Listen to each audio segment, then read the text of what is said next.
Revelation 3530. From the 31st of August 1945. Spiritual bondage. Commandments.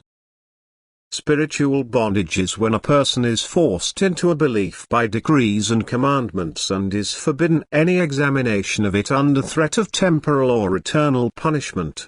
As soon as a person can freely decide for himself whether he wants to accept the spiritual knowledge offered to him or not, he is not spiritually enslaved and thus also fully responsible for his thoughts and actions.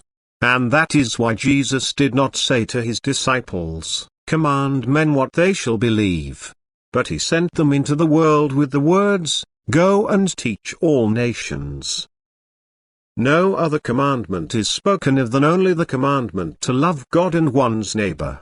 This commandment also includes all the 10 commandments which God gave to men through Moses, because the man who fulfills the commandment to love his neighbor in no way transgresses against those divine commandments. And sin is everything that violates the divine commandment of love. The consequences of sins are their punishments, thus man punishes himself, but God does not impose a punishment on him, but according to divine justice the effect of unkindness, of sin, is always painful for man, and he must take the consequences of sin upon himself on earth or in the hereafter.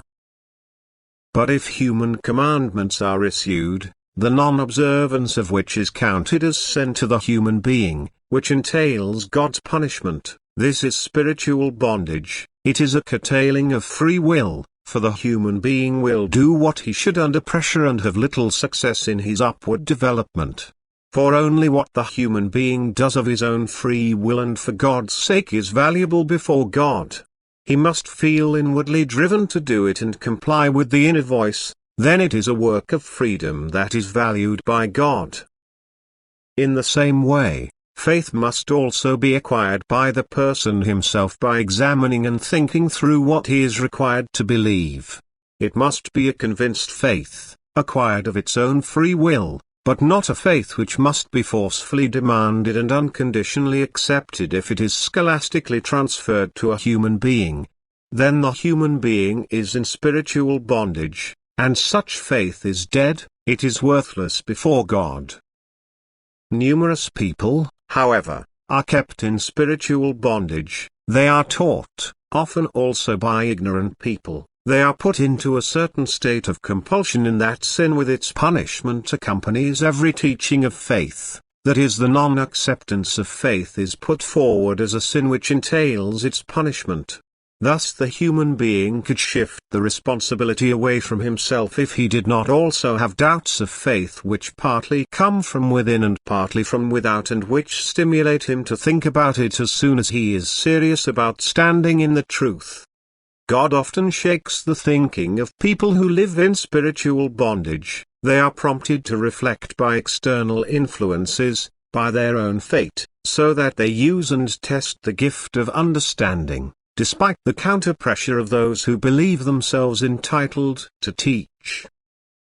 And he who is serious about the truth will free himself from spiritual bondage. He will recognize the unreasonableness of the desire to unconditionally accept something which men have imparted to him. For what is divine of their teachings the examiner also recognizes as divine, but very soon he will learn to distinguish God's work from human work. Very soon he will recognize the flimsiness of teachings which are not of divine origin, and very soon he will learn to regard the human being's free will as the main factor which is decisive for his soul's upward development. And then he will free himself from the shackles which are the work of man. Then his faith will also become more convinced and far more valuable than the formal faith which many people call their own and defend out of tradition but which does not hold up when serious trials come upon people. For then a structure will collapse which has stood its ground for a long time but which cannot remain in existence because it is the work of human beings and disregarded the freedom of the will by issuing commandments which do not correspond to God's will. For if the human being is to answer for his actions one day, He must be able to act in full freedom of will, but never be forced to make a decision by the threat of punishment for sin. Because otherwise he could not become eternally perfect. Amen.